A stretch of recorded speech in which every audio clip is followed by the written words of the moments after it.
మనందరం నేల అనగానే ఏమనుకుంటాం? ధూళి, మట్టి, అంతే కదా. కానీ అసలు విషయమేంటంటే మన కాళ్ల కింద ఒక అద్భుతమైన బ్రతికున్న ప్రపంచమే ఉంది. మన మనుగడకే అదే ఆధారం. సో ఈరోజు మనం భారతదేశంలో ఉన్న కొన్ని చాలా కఠినమైన నేలల కథ ఏంటో చూద్దాం. వాటికి మళ్లీ ప్రాణం ఎలా పోయొచ్చో తెలుసుకుందాం. అసలు మన కాళ్ల కింద ఉన్న ఈ మట్టిలో ఏ రహస్యాలు దాగున్నాయంటారు? మన భారతదేశంలో నేలలు కూడా మన సంస్కృతులంతే వైవిధ్యంగా ఉంటాయి. కొన్ని నేలలు బంగారం పండిస్తే కొన్నింటిలో మాత్రం వ్యవసాయం చేయడమంటే పెద్ద యుద్ధం చేసినట్టే ఉంటుంది. ఈరోజు మన ప్రయాణం సరిగ్గా ఆ కఠినమైన నేలల గురించే. ఈ విశ్లేషణలో ఓ 5 రకాల చాలా ఛాలెంజింగ్ నేలల గురించి చూద్దాం. అవేంటంటే లాటరైట్ నేలలు, ఎడారి, ఇంకా పర్వత ప్రాంతాల్లో ఉండే నేలలు, ఉప్పు క్షార గుణాలున్న నేలలు, ఆఖరుగా పీటీ నేలలు. ఒక్కొక్క దాని కథేంటో చూసేద్దాం. సరే, ముందుగా భారతదేశం నేలల బేసిక్స్ అర్థం చేసుకుందాం. ఇవి ఊరికే మట్టి పొరలు కాదు. లక్షల సంవత్సరాలుగా ఎండ, వాన, చలిలాంటి ఎన్నో తీవ్రమైన పరిస్థితుల్ని తట్టుకుని రూపుదిద్దుకున్న సజీవ ప్రపంచాలు. శాస్త్రవేత్తలు దీన్నే పెడోజెనిసిస్ అంటారు. సింపుల్గా చెప్పాలంటే నేల అంటే కొన్ని కెమికల్స్ కలిపిన మిక్స్చర్ కాదు. అది ఉన్నచోట వాతావరణం ఎలా ఉంది, అందులో ఏ సూక్ష్మజీవులు బ్రతుకుతున్నాయి, అది ఏ రాయి నుంచి పుట్టింది, వీటన్నింటికన్నా ముఖ్యంగా లక్షల ఏళ్ల సమయం, ఇవన్నీ కలిసి ఒక జీవమున్న వ్యవస్థను తయారుచేశాయి. ఓకే, మన మొదటి ఛాలెంజింగ్ సాయిల్ దగ్గరికి వచ్చేద్దాం. అదే లాటరైట్ నేల. దీన్ని ఇటుక నేల అని కూడా పిలుస్తారు. అసలా పేరెందుకొచ్చిందంటే దాని వెనుక ఓ ఇంట్రెస్టింగ్ కథే ఉంది. ఈ పేరుకి మూలం లాటిన్ పదం లాటర్. దానర్థం ఇటుక. ఎందుకంటే ఈ మట్టి తడిగా ఉన్నప్పుడు మెత్తగా ఉంటుంది, కాని ఒక్కసారి ఎండిపోయిందంటే చాలు, మళ్లీ మార్చలేనంతగా అచ్చం ఇటుకలా గట్టిపడిపోతుంది. భలే విచిత్రం గదా. ఇదే దీని స్పెషాలిటీ. సరే, దీని కథ బావుందిగాని వ్యవసాయానికొచ్చేసరికి అసలు కష్టాలు మొదలవుతాయి. దీని పీహెచ్ చూడండి, 4.0 నుంచి 5.5 మధ్య ఉంటుంది. అంటే ఇది చాలా ఎసిటిక్గా ఉంటుందన్నమాట. ఇది కొన్ని మొక్కలకి పాయిజన్ లాంటిది. ఇక నైట్రోజన్, ఫాస్ఫరస్ లాంటి పోషకాలంటారా, దాదాపుగా 0. ఇక సిఇసి అని ఒకటుంటుంది, అది కూడా చాలా తక్కువ. అంటే మనం ఎంత మంచి ఎరువులు వేసినా ఈ నేల వాటిని పట్టుకోలేదు, అన్నీ నీళ్లతో పాటు కొట్టుకుపోతాయి. అంటే రైతులకు ఎదురయ్యే మెయిన్ ప్రాబ్లమ్స్ ఇవే. 1. విపరీతమైన ఆమ్లత్వం. 2. ఇందులో ఉండే ఐరన్, అల్యూమినియం ఆక్సైడ్లు మొక్కలకు చాలా అవసరమైన ఫాస్ఫరస్ను గట్టిగా పట్టుకుని వదలవు. ఇంకో విషయమేంటంటే భారీ వర్షాల వల్ల కాల్షియం, మెగ్నీషియం లాంటి పోషకాలన్నీ నీళ్లతో పాటు భూమి లోపలికి కొట్టుకుపోతాయి. దీన్నే లీచింగ్ అంటారు. ఫలితంగా మనం వేసే ఎరువులు కూడా వేస్టైపోతాయి. అయితే దీనికి సొల్యూషన్ లేదా అంటే ఉంది. సరైన మేనేజ్మెంట్ టెక్నిక్స్ వాడితే ఈ సమస్యను దాటొచ్చు. ఆమ్లత్వాన్ని తగ్గించడానికి సున్నం వెయ్యొచ్చు. బయోచార్, సేంద్రియ ఎరువులు వాడితే నేల ఆరోగ్యం చాలా మెరుగుపడుతుంది. అప్పుడు చూడండి, ఇదే నేల టీకి, కాఫీకి, రబ్బర్ లాంటి వాణిజ్య పంటలకు స్వర్గంలా మారిపోతుంది. ముఖ్యంగా కర్రపెండలం లాంటి పంటలు ఇలాంటి యాసిడ్ కండిషన్స్లో కూడా బ్రతికేస్తాయి. రైట్, ఇప్పుడు మనం 2 పూర్తి ఆపోజిట్ నేలల గురించి చూద్దాం. ఇవి 2 తీవ్రమైన పరిస్థితుల్లో ఏర్పడ్డాయి. ఒకటి ఎడారి నేల, ఇంకొకటి ఎత్తైన పర్వతాల్లో ఉండే నేల. ఇక్కడ చూడండి, ఒకే స్క్రీన్పై 2 వేర్వేరు ప్రపంచాలు. ఒకవైపు ఎడారి నేలలు.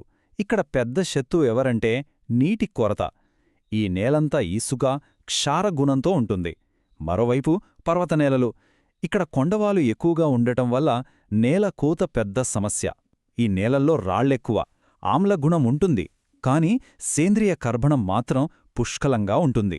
చూసారా ఎంత తేడానో? సవాళ్లు కూడా పూర్తి ఆపోజిట్.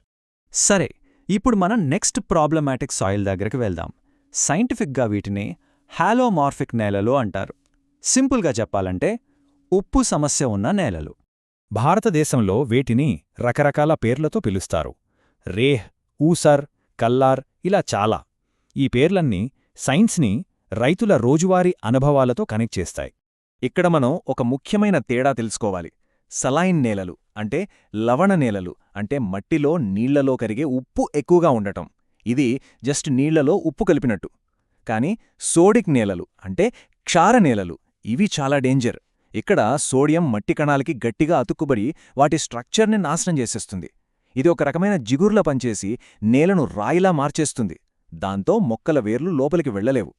అయితే సమస్యేంటో సైంటిస్టులు ఎలా కనిపెడతారంటే వాళ్ళు ఈ 3 విషయాలు చెక్ చేస్తారు. ఒకటి ఎలక్ట్రికల్ కండక్టివిటీ లేదా ఈసీ, ఇది నేలలో ఎంత ఉప్పు కరిగిందో చెప్తుంది. 2 pH, ఇది యాసిడా బేసా అని చెప్తుంది. 3 ఎక్స్చేంజబుల్ సోడియం పర్సెంటేజ్ అంటే ఈఎస్పి, ఇది మట్టి కణాలకి ఎంత చెడ్డ సోడియం అంటుకుందో చూపిస్తుంది. ఈ 3 వాల్యూస్ బట్టే ట్రీట్మెంట్ మొదలుపెడతారు. ఈ నంబర్ చూడండి, 8.5 కన్నా ఎక్కువ. సాడిక్ నేలల pH ఒక్కోసారి 10.5 దాకా కూడా వెళ్ళిపోతుంది. ఇది ఎంత తీవ్రమైన పరిస్థితో ఊహించుకోండి. ఇంత ఎక్కువ pH ఉంటే మొక్కలకు కావాల్సిన పోషకాలు అస్సలు అందవు. దాంతో వాటికి తీవ్రమైన పోషక లోపాలొస్తాయి. అయితే గుడ్ న్యూస్ ఏంటంటే ఈ భూముల్ని బాగుచెయ్యొచ్చు. మంచి డ్రైనేజ్ సిస్టమ్ పెట్టి ఆ అదనపు ఉప్పునంతా నీళ్లతో కడిగేయచ్చు. జిప్సం లాంటివి వాడితే ఆ చెడ్డ సోడియం పోతుంది. ఆ తర్వాత బెర్సీం, ధైంచా లాంటి ఉప్పును తట్టుకునే పంటలు వేస్తే ఆ తెల్లటి చెవిటి భూములు మళ్లీ పచ్చని పొలాలుగా మారిపోతాయి. ఇప్పుడు మనం ఫైనల్గా బహుశా అన్నింటికన్నా ప్రమాదకరమైన నేల గురించి మాట్లాడుకుందాం. ఇవి తీర ప్రాంతాల్లో నీటితో నిండి ఉంటాయి. పైన చూడ్డానికి మామూలుగా ఉన్నా లోపల మాత్రం చాలా పెద్ద సమస్యను దాచుకుంటాయి. ఈ నేలలు ఎప్పుడూ నీళ్లు నిలిచి ఉండే చోట్ల తయారవుతాయి. దీనివల్ల సేంద్రియ పదార్థాలు సరిగ్గా కుళ్ళిపోకుండా అలానే పేరుకుపోతాయి. అందుకే వీటిని మక్ నేలలు అంటారు, అంటే బురద నేలలన్మాట. వీటిలో ఏకంగా 10 నుంచి 40% సేంద్రియ పదార్థమే ఉంటుంది. ఇక్కడే అసలు ట్విస్టుంది. ఈ నేలల్లో పైరేట్ అనే ఒక ఖనిజం దాగుంటుంది. నీళ్లల్లో మునిగి ఉన్నంతసేపు ఇది సైలెంట్గా ఉంటుంది. కానీ ఎప్పుడైతే మనం వ్యవసాయం చేద్దామని ఆ నీళ్లను తీసేసి నేలను ఆరబెడతామో అప్పుడు ఆ పైరైట్ గాలితో రియాక్ట్ అయ్యి సల్ఫ్యూరిక్ యాసిడ్ను తయారు చేస్తుంది. ఇది చాలా అంటే చాలా ప్రమాదకరమైన కెమికల్ రియాక్షన్. దాని రిజల్ట్ ఏంటో తెలుసా? ఈ షాకింగ్ నెంబర్. ఈ నేలల pH ఏకంగా 3.0 కన్నా కిందకి పడిపోతోంది. అంటే మన కార్ల బ్యాటరీలో ఉండే యాసిడ్ అంత పవర్ఫుల్ అన్నమాట. అంత తక్కువ pH దగ్గర నేలలో ఉండే ఐరన్, అల్యూమినియం లాంటివి కరిగిపోయి మొక్కలకు భయంకరమైన విషంగా మారతాయి. ఇంకక్కడ వ్యవసాయం చేయడం దాదాపు అసాధ్యం. సరే, మనం ఈ విశ్లేషణ చివరికి వచ్చేశాం. ఇప్పటిదాకా మనం చూసిన ప్రతి నేల రకం నుంచి నేర్చుకున్న విషయాల్ని ఒక్కసారి గుర్తు చేసుకుందాం. సో ఫైనల్గా మనం నేర్చుకున్న ముఖ్యమైన విషయమేంటంటే నేలను కేవలం ధూళిలా కాకుండా ఒక బ్రతికున్న జీవిలా చూడాలి. దాని ఆరోగ్యాన్ని కాపాడుతూ దానికి వచ్చే సమస్యల్ని సరిగ్గా అర్థం చేసుకొని పరిష్కరిస్తేనే మన ఫుడ్ సెక్యూరిటీ, మన భవిష్యత్తు సేఫ్గా ఉంటాయి. గుర్తుంచుకోండి, జీవానికి పునాది ఆ ధూళిలోనే ఉంది. మన ముందు ఛాలెంజెస్ రోజురోజుకీ పెరుగుతున్నాయి. క్లైమేట్ మారుతోంది, జనాభా పెరుగుతోంది. ఇలాంటి టైంలో భారతదేశంలో ఉన్న ఈ కష్టతరమైన నేలలకి మనం మళ్లీ ప్రాణం పోసి వాటిని ఫలవంతంగా ఎలా మార్చగలం? ఈ ప్రశ్నతో ఈ విశ్లేషణను ముగిస్తున్నాను. దీని గురించి